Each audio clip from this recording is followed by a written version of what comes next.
Hi, my name is David Duncan, and this is my presentation on delegating. Be smart about it for Rogers State University for my capstone class in organizational leadership. First off, what is delegating? Free Dictionary describes delegating as to giving the authority to your subordinates to make certain decisions. Um, that sounds pretty wordy, but really what it means is just telling other people what to do and assigning them a task that's efficient enough for your team to function. Let's take a look at it maybe where we can understand it.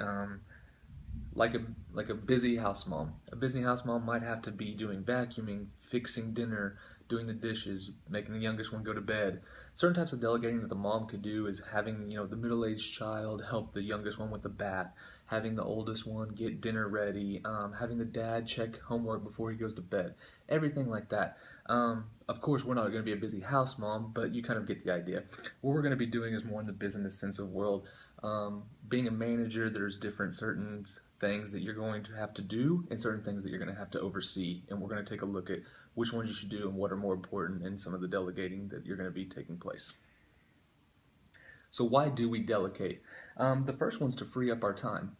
Our time as managers is very valuable. Think of it like this: if there's 10 people that are on your team and you're the only one doing work, you're getting 10% of the work done.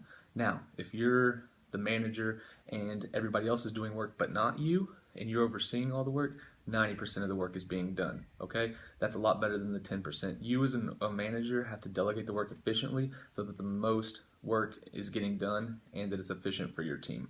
So to free up your time because you have the most valuable time. The next one is to develop your staff. You want to develop your staff because a lot of people will do tasks like this and that, and they don't really understand what the other one does. This can cause, tension within a workplace. They think their tasks are easier than other people. So if people know multiple tasks, they kind of fuse together and overlap a little bit better. They might have a better understanding with what that individual goes through on a daily basis, and you'll see a happier workplace. To cover for your manager's absence, nobody's Superman. When the manager's gone, who knows what to do? Arvest has a certain class that they put in place called Who Moved My Cheese? And what that means is get ready for an absence, get ready for turnover. Know that that person's not always going to be there, so you need to delegate that task to another person so that they can step up in their absence. And the last one is to cover a manager's abilities. As a manager, you have a broad description. You have to maybe do sales, you might have to do paperwork, you might have to be social, you might have to crunch numbers. No one's going to be great at everything. You might have people on your team that are a lot better at it. So delegating tasks can also help you excel and maybe even teach you, some of your subordinates can teach you some skills that you don't have or that are kind of your weak spots, okay? The only bad thing about delegating is you have to be careful on. McGarvey warns us that if you keep delegating somebody a very mundane task that's truly not developmental, then that individual will not be motivated, and you don't want to cause unmotivated employees in the workplace. It's very cancerous, okay? Let's take a look at a company that delegates a little bit differently, but was successful, okay? And that company is going to be Target. Target, as a managers, they are very centralized. All their stores are set up the same. Their staffing's about the same. What they do is they have systems in place that let's look at it. They have systems in place that tell you what to do, when, and who to do it with. It has who's working that day, maybe what needs to be done, like stocking, customer service, cleaning the floors, straightening the shelves, everything like that. Tells you what workers are present and who to do when and when to check up on them. Everything's set into place. So really, you're just kind of do a checklist. You don't really have to experience those difficulties for yourself. They've already done so much research and experienced that with their managerial staff that they know exactly what they want. My favorite is one worker, Mr. Nolan. He actually had this to say about Target. He said the systems are set up so that you don't need to think. So that's a different approach, but obviously Target's a very successful company, so they know what they're doing.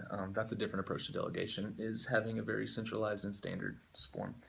The next thing that we're going to look at is, this is brought to us by Business Balls. They have a little acronym that I really liked. It's called Be Smart, but each letter stands for something. The S is specific. Be specific about what you want to delegate. Don't tell them, well, I need this done. Tell them exactly why you need it done, how you want it done, and what you expect. Also, make sure it's very measurable. Give them, a units. I want this many made like this. I want make sure it's not very, very broad in general, okay? Make sure it's agreed upon. A lot of times when you tell people orders, they get the bobblehead. I have that a lot at work. They don't really know what you're expecting. So make sure after you tell them, they either repeat it back to you or that there's a clear understanding of what the goal's made. Make sure it's realistic. Share them that, hey, when I do this task or when Sally does this task, they get this and this much done. Make sure that the goal is that it has been reached before and that it's a very realistic goal. Okay, and also that there's a time bound. Make sure that you know that you're going to check up on them in 2 hours and you expect this done. Or by the end of the day, you expect to have this emailed to them and carbon copy you on it. Okay, things like that. Okay, now this is brought to us by a company called Business Training Works. They're actually a company that does workshops and things just solely set up to teach delegation skills. What they like to incorporate is teach effective listening skills, model proper delegation, and my favorite is they clearly teach you how to identify successful delegation. A lot of people think they're delegating successfully, but they don't know what clues to look for, so they really don't know.